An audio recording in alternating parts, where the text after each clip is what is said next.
Hello दोस्तों, welcome back to channel. आप सभी का स्वागत है आपके अपने चैनल एईपी अमन एग्ज़ाम पॉइंट में। हम लोगों की मैथ्स कॉन्सेप्ट सीरीज चल रही है, जिसमें कि आज हम लोग पढ़ने वाले हैं परसेंटेज का पास एंड फेल टाइप। अब पास एंड फेल टाइप क्या होता है, इसके बारे में थोड़ा सा क्वेश्चन पढ़ेंगे और फिर से समझेंगे। तो चलो, पहला नंबर क्वेश्चन देखो। प्रश्न आपको दिया गया है कि अभिनय नाम का एक लड़का है जो 43% अंक प्राप्त करता है और 72 अंकों से अनुत्तीर्ण हो जाता है। दो चीज़ें ध्यान से समझो। जब हम बात करेंगे अनुत्तीर्ण की तो इसका मतलब होगा कि फेल हो जाना, और जब बात करें उत्तीर्ण की तो इसका मतलब होता है पास हो जाना। ठीक है, तो उत्तीर्ण होता है पास, अनुत्तीर्ण होता है फेल। जो इंग्लिश मीडियम से है उन्हें थोड़ी सी दिक्कत हो सकती है, तो समझ लें कि अगर मैं 43% अंक प्राप्त करूंगा तो मैं 72 अंकों से अनुत्तीर्ण हो जाऊंगा, और अगर 57% अंक, शिवानी ने 57% अंक प्राप्त किए और पास से 40 अधिक अंकों से उत्तीर्ण हुई।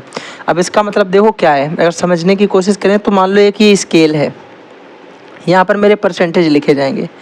ये अभिनय यहाँ पे है, इसके आए 43%। कितने आए? 43%। ये 72 अंक कम ला पाया, 72 और लाता तब पास हो पाता। 72 अंक इसके कम है उत्तीर्ण से। जबकि वहीं पे अगर हम बात करें शिवानी की, तो ध्यान से समझो। शिवानी मान लो है यहाँ पे, ठीक है भाई, शिवानी को हम लोग मान लेते हैं कि शिवानी जो है वो यहाँ पे है। ये लेकर आ रही है 57% अंक, और ये और भाई पास होने से भी 40 अंक ज़्यादा लेकर के चली आई। अब अगर ध्यान से यहाँ समझोगे तो तुम्हें एक चीज़ ये पता चलेगी कि भैया चाहे शिवानी हो और चाहे हमारे अभिनय हो, इनके बीच में कितने अंक ज़्यादा हो गए। आप बोलोगे भैया पहले किसी के 43 थे, 43 से उसके कितने हो गए? 57 हो गए। 43 से 57 जाने के लिए कितने अंक ज़्यादा हुए? बोलोगे 14% बढ़ा, वो 14% बढ़ा। लेकिन 14% बढ़ने से अंक कितने बढ़े? तो बोलोगे भैया 14% बढ़ने से अंक इतने बढ़े कि पहले तो ये 72 कम वाले पूरे हुए और फिर ये 40 और ज़्यादा भी हो गए। तो यानी पिछले 72 और ये 40, टोटल कितने अंक बढ़ गए? तुम बोलोगे यहाँ पे 112 अंक बढ़ गए। हाँ या ना? बोलोगे बिल्कुल सही। तो कहने का मतलब क्या हुआ कि जो 14% की वैल्यू है वो कितनी दे दी गई? 112। कितने गुना? 14 अट्ठे 112, 8 गुना हो रही है। आपसे पूछा गया है तो उत्तीर्ण होने के लिए, तो उत्तीर्ण होने के लिए कितने अंक चाहिए? तो तुम्हें पता उत्तीर्ण होने के लिए उसे कितने अंक चाहिए थे? एक तो 43% पूरे पूरे चाहिए थे, और साथ ही साथ अगर ये 72 अंक उसको और मिल गए होते जिससे फेल हो गया। भाई ये 72 नंबर से फेल हुआ ना, यहाँ पे ये देखो, ये 72 नंबर से फेल हो गया 43% ला के। अगर ये 72 अंक इसे मिल जाए तो हम बोलेंगे कि वो जो आएगा वो पासिंग परसेंट आ जाएगा, कि पासिंग मार्क्स कितने परसेंट है, पासिंग मार्क्स कितने परसेंट है। तो तुम बोलोगे भैया 43% तो समझ में आ गई बात, लेकिन ये 72 तो अंक है, इन्हें परसेंट में बदलना पड़ेगा। तो मैं बोलूँगा परसेंट में इन्हें बदलने के लिए देखो ये अंक कितने गुना हो रहा है परसेंट का? बोलोगे 8 गुना। तो बस इसमें 8 से डिवाइड कर दो, 8 9 72, 9 बार में आ गया तो ये 9% हो गया। अब हो गया 43% और 9%, यानी टोटल मेरे भाई उसे 52% अंक चाहिए पास होने के लिए। बात समझ में आ गई? एक में मत सोचो कि आ जाएगी, एक से ज़्यादा क्वेश्चन करोगे तभी आएगी, एक में नहीं आती कभी। ठीक है, आगे चलो, दूसरा प्रश्न करेंगे, तीसरा करेंगे, आ जाएगी लेकिन समझ में। अब देखो यहाँ पे ये उससे जल्दी हो जाएगा। यहाँ पर क्या हो रहा? अभी नाम का कोई एक लड़का है, उसके 28% है। ध्यान से सुनना, 28%, और वो 58 अंकों से फेल हो गया। 58 अंक उसके कम हैं। यही मेरे भाई अभी की जगह जब गोलू के मैंने देखा तो वहाँ पे उसके 41% आ गए, और ये 6 अंक अधिक पाया उत्तीर्ण से। यहाँ पे क्या लिखा है? ये 6 अंकों से ये भी अनुत्तीर्ण हुआ, ये पास नहीं हो पाया, ये भी फेल हो गया, यानी अभी भी ये 6 अंक कम है। तो पूछा गया है तो उत्तीर्ण होने के लिए कितने प्रतिशत चाहिए? ध्यान से सुनना। तुमने कहा भैया अगर यहाँ 28 से लेकर के हम 41 तक आए, 28 से 41 तक, तुमने कहा यहाँ पे 13% बढ़ा है कि नहीं बढ़ा? बोलोगे बिल्कुल सही। पर यहाँ देखो कितने अंक हम बढ़ा पाए अपने। पहले हम 58 नंबर से फेल हो रहे थे, अब हम केवल और केवल 6 नंबर से फेल हो रहे हैं।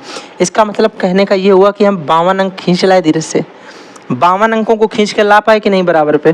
तो इसका मतलब क्या हो गया? इसका मतलब ये हो गया कि जो 13% की वैल्यू है वो 52 के बराबर है। कितने गुना हो रही? 13 चौके 52, 4 गुना हो रही कि नहीं हो रही? पास होने के लिए कितने अंक चाहिए पूछा गया?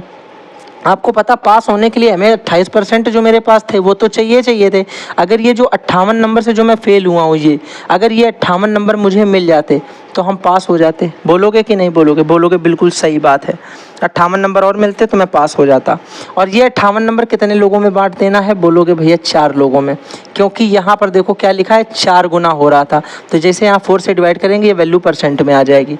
4 से अगर इसे काटेंगे तो कितना आएगा? बोलोगे भैया 4 एकम 4, 4 चौके 16, बचेगा 2, फिर पॉइंट लगाओगे 4 पंचे 20, तो यहाँ से आ जाएगा 14.5%। तो टोटल कितना हो गया? एक तो ये 28% और एक ये 14.5%। टोटल कर दो भैया, ये 5 हो गया, ये 12 के 2 हासिल लगाया 1, और ये मेरे भाई हो गया 4। यानी 42.5% अंक चाहिए पास होने के लिए।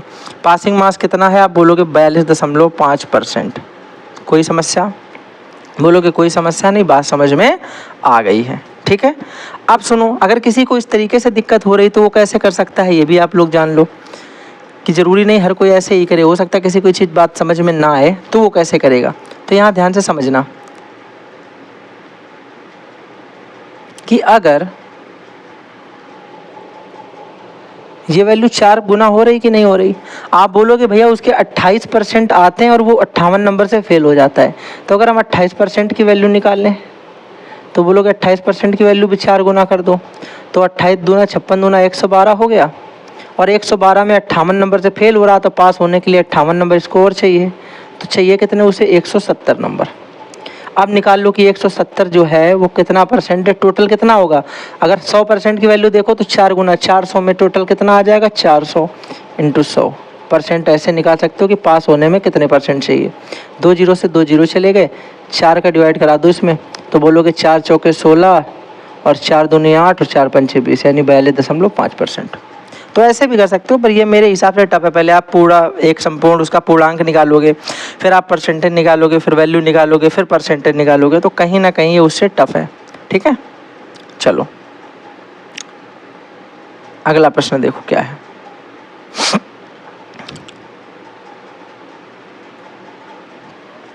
अगला प्रश्न आप देखो भैया क्या दिया गया है, सॉल्यूशन देखना है इसका। आपसे बोला गया कि किसी परीक्षा में कॉलेज एक्स के कुछ छात्र शामिल हुए, नहीं पता कितने शामिल हुए, और 30% फेल हो गए। तो जब यही नहीं पता शामिल कितने हुए तो फेल वाले कैसे निकालेंगे। चलो एक बात है, आगे लिखा है उसी परीक्षा में एक्स की तुलना में 150% अधिक छात्र कॉलेज वाई के शामिल हुए हैं। अब यहाँ से ये बात फिक्स हो गई कि अगर x के 10 शामिल होंगे तो y के कितने होंगे, ये हम निकाल लेंगे।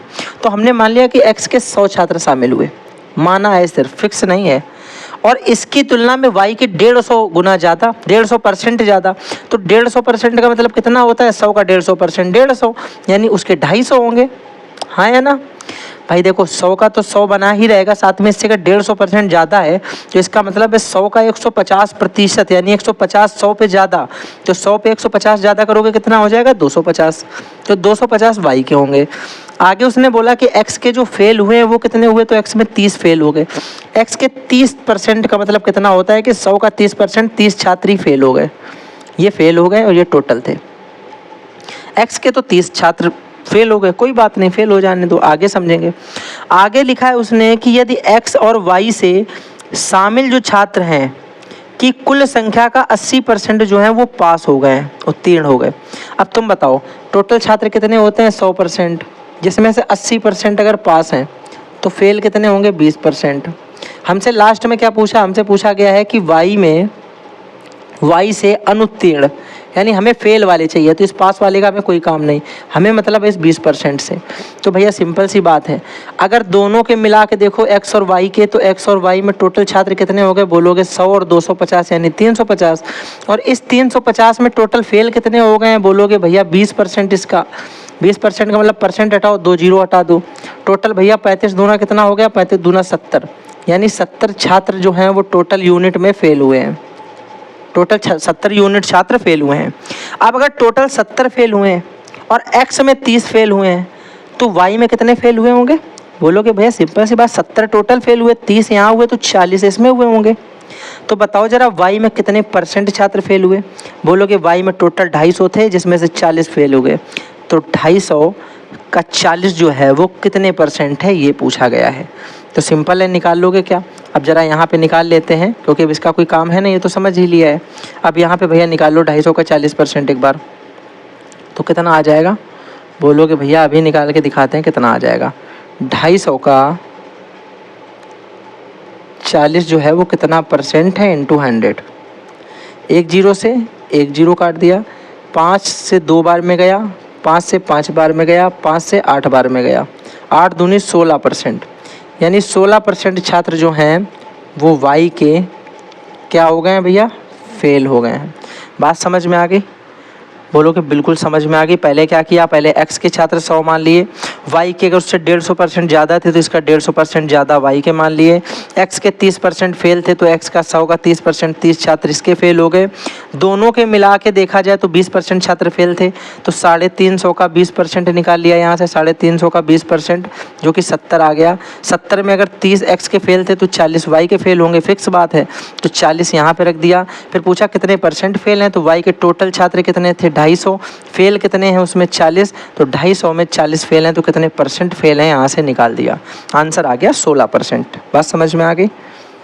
बोलोगे बिल्कुल समझ में आ गई। अगला सवाल बताओ जल्दी, अगला सवाल करो भैया, और इसे करके जल्दी इसका आंसर बता दो क्या आएगा। आपसे बोला है कि अभी जो है वो 53% अंक प्राप्त करता है और 15 अंकों से अनुत्तीर्ण हो जाता है। अब डायरेक्ट करेंगे, 53% अंक प्राप्त किए, 15 से अनुत्तीर्ण, फेल हो गया, कोई समस्या? बोलो कोई समस्या नहीं। दूसरा है कोई उसने 47% अंक प्राप्त किए और 21 अंक, ये तो उल्टा सवाल है, गलत सवाल है। ये तो 53 पा के फेल हो रहा है तो ये 47 ला के पास कैसे हो सकता है? एक काम करो, यहाँ पे इसको डाटा थोड़ा सा चेंज करो क्योंकि ये पॉसिबल चीज़ ही नहीं है, ठीक है। इसको लिखो कि ये उत्तीर्ण से अधिक लाता है 53 और ये आपस में बदल दो, यहाँ पे कर दो 47 और यहाँ पे कर दो 53। पॉसिबल चीज़ भी होनी चाहिए ना जो कर रहे हैं। चलो यहाँ पे कर दो 53, यहाँ पे कर दो 47। अब सवाल पढ़ो। आपसे बोला कि अभी 53% अंक प्राप्त करता है और 15 अंकों से अनुत्तीर्ण। अरे यार वही कर दिया क्या मैंने वापस से, यहाँ पर करो 47, यहाँ पे करो 53। हाँ मैंने दोबारा से वही लिख दिया, फ़ायदा क्या हुआ? अब देखो इसने 47% अंक प्राप्त किए और 15 अंकों से फेल हो गया, तो इस चीज़ को यहाँ लिखो, ये 15 से फेल हुआ है, ठीक है। और जब इसने 53% अंक प्राप्त किए तो 21 अंक अधिक ले आया पास होने से, 21 ज़्यादा ले आया। तो कुल मिलाकर देखो 47 से 53 आने में कितना उसे चलना पड़ा? आप बोलोगे कुल मिलाकर उसे भैया 6% चलना पड़ा। वहीं अंक उसे इतने करने में कितना चलना पड़ा? बोलोगे एक तो 15 उसने कम वाले पूरे किए और उसके बाद 21 ज़्यादा भी कर लिए, तो कुल मिलाकर उसे 36 अंक बढ़ोतरी हुई उसकी, 36 अंक उसने अपने बढ़ा लिए। 15 कम वाले भी पूरे कर लिए और 21 ज़्यादा भी कर लिए। 6% की वैल्यू कितनी आ गई? 36। 6% की वैल्यू कितनी आ गई? 36। 6 का कितने गुना 36? बोलोगे 6 36, 6 गुना। अब याद रखो जो यहाँ पे लिखा है इसी से डिवाइड करके परसेंट में बदलेंगे। यहाँ पे लिखा है उसके 53% अंक आए, वो 21 अंक ज़्यादा लाया, 47% अंक आए और वो कितने अंकों से फेल हो गया? 15 अंकों से फेल हो गया। तो अगर उसे पास होना होता तो बोलोगे भैया उसके जो ये 47% अंक आए थे इसी में उसके ये 15 अंक और आ जाते तो वो पास हो जाता।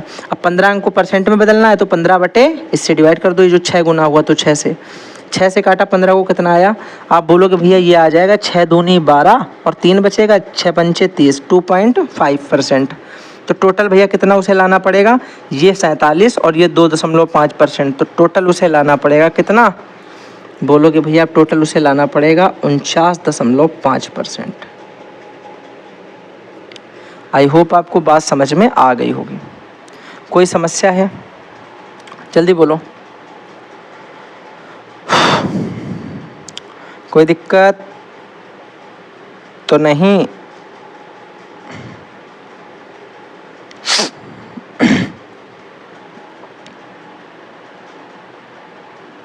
बात यहाँ तक समझ में आ गई? आगे बढ़ें। अब पता है तुम्हें बड़ा सा प्रश्न लिखा हो तो तुम्हें क्या करना है, ये तुम्हारा होमवर्क है। कमेंट बॉक्स में बता देना इसका आंसर। जिसका आंसर सबसे पहले आएगा उसका कमेंट को पिन कर दिया जाएगा, साथ ही साथ थोड़ी सी उसकी तारीफ़ कर दी जाएगी और बस इतना ही है और क्या। तो अगर वीडियो पसंद आता वीडियो को लाइक करिएगा, पसंद नहीं आता तो कोई बात नहीं। वैसे भी चैनल मुझे पता नहीं मोनेटाइज हो भी रहा है या नहीं हो रहा है। साथ ही साथ ये मैं आपको बता दूं कि ये सीरीज़ जो है, जो ये अपना प्लेलिस्ट चल रही है, इसे ज़रूर सेव कर लीजिएगा क्योंकि ये आपके अभी नहीं तो कल काम ज़रूर आने वाली है। तो चलिए इसी के साथ में थैंक्स फॉर वॉचिंग।